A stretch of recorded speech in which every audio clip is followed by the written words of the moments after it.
Insieme per la vittoria! Insieme! Enough of your nonsense, Grullo!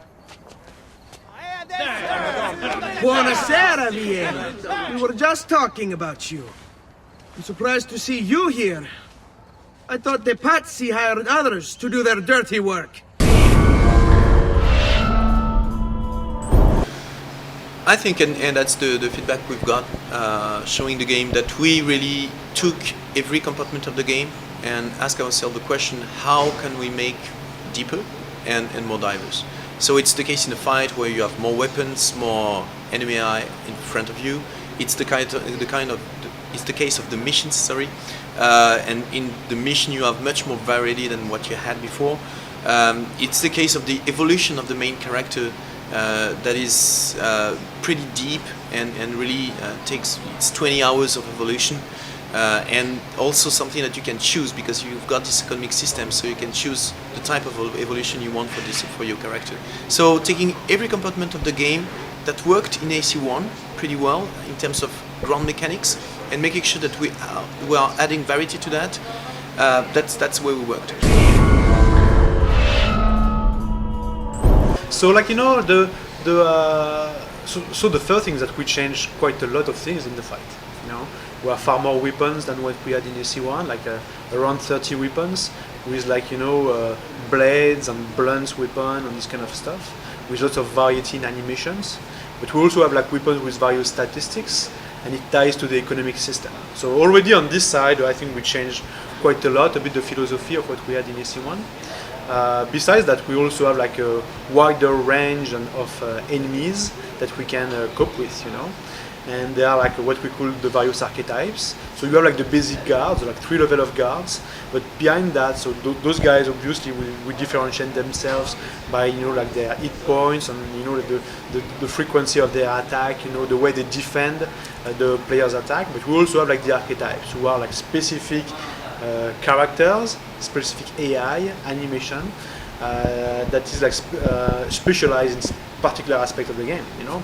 So like the brute will challenge the player on the fight, the agile will challenge the player on the free running. They are very fast and they will catch you up pretty easily. They also have like a particularity in the fight. They are a bit like mosquitoes, you know, they avoid the hits, and but if you catch them, you really like smash them big time because they have no armor or resistance. And we have like the seekers, who are the guys who are going to be able to chase you even when you are hidden somewhere.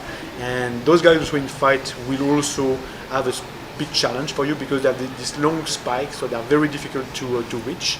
But you can like disarm them and use their weapon against like other characters.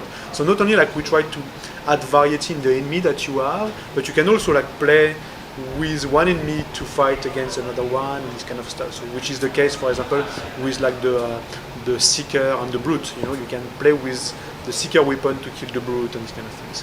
So we try really to add more depth and more strategy to all that. We also work, you know, on the positioning of the guard around you.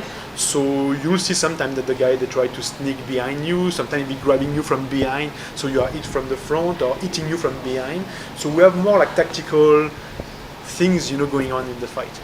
But it's true, you know, like the fight in AC1 was not that bad actually, you know. It's quite rare first to see like a sword, a fight sword game, you know. You don't have that many.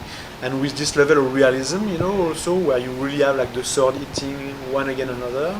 So you don't want to change everything and you don't want to break all the stuff. So it's true that like we listen to the fans, you know, and to the players after AC1, try to address all the issues that we had, keep what was good, but also like try to address what was not good.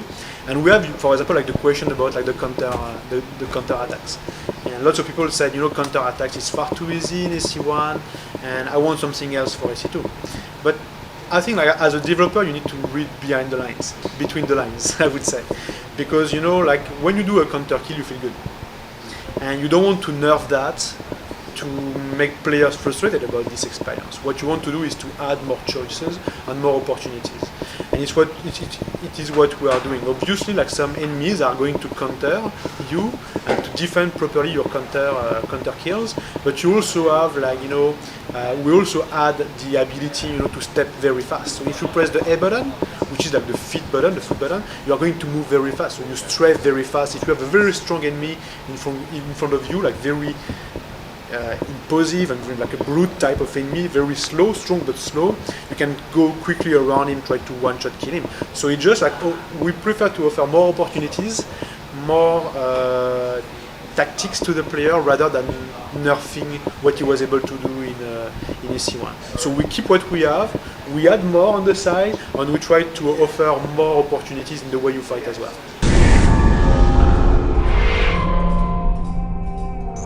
As I told you, I mean, the building are taller, so the free running is faster.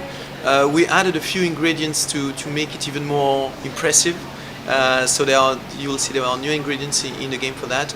But the basics for the free run stay the same. I mean, the control stays the same, and we wanted to keep this fluidity that you have in Assassin's Creed 1 that works very well. Well, yeah, like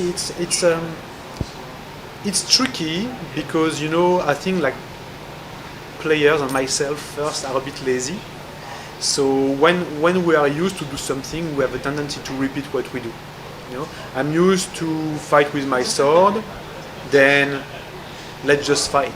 And after, it's a bit something that we perceived from AC1. People said, it's that there is not the variety that sometimes you should have in an open world game, But there was this variety, just the way that the player approaches those opportunities that sometimes was a bit like linear, So the question as a designer is, how do we make sure that the systemic world pushes the player also towards variety? So first we are adding variety in the sense that there are lots of more things to do. The main path, the systemic mission, the secret locations, for example, the glyphs. You have far more things to discover. The world is tough with like rewards and treasures and chests and stuff like that, and feathers and stuff like that. So you have first, as a player, you are compelled to go around and to look around and to take things and to have the experience that you want to do. If you do a secret location, for example, it means it's a more linear, close, like Tomb Raider or Prince of Persia-like experience. You control that. You have the choice to do it. If you want to continue on the main path, also you control it. And on the mission side, and not going too deep into that, we also have the ability, to set specific like level design or specific settings where we pushes you to more likely use this approach compared to another approach, for example. Or that we put a specific mission, like infiltration, for example, you need to be stealth. If you are detected, you are game over, for example. So we just like force, sometimes we push the player into one direction so he sees also like the depth that there is. But like the fact that the game is systemic, I think it's a great opportunity also to let the player experience the game and make the game their game, because like the reactions will be the same. Even if there are lots of reactions, the player will be able to learn all that and play with all that.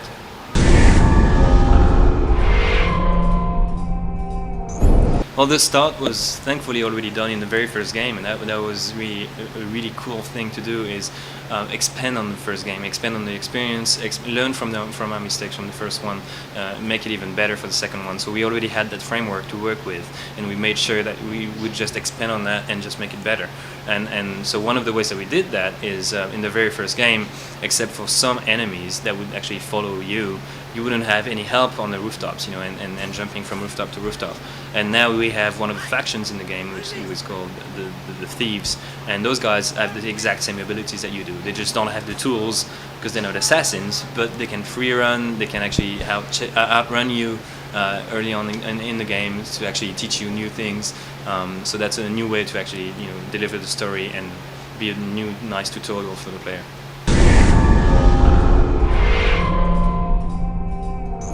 It's brilliant because every single time we set our own objectives, we can't be compared to anything else that's out there. I mean, we've heard rumors. I mean, are we afraid of any other games? It's not about being afraid. We're all just part of the same industry. We are making some kick-ass games.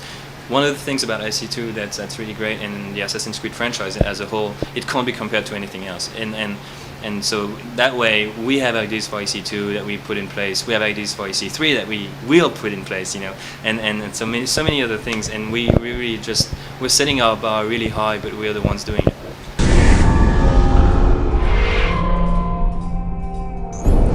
I think you can do the entire main storyline in about 20 to 25 hours, which is a lot already for an action-adventure game, and that's not counting the side missions and everything else, the collectibles and the achievements if you're really into that, and that's another 20 hours I think you can get out of the game.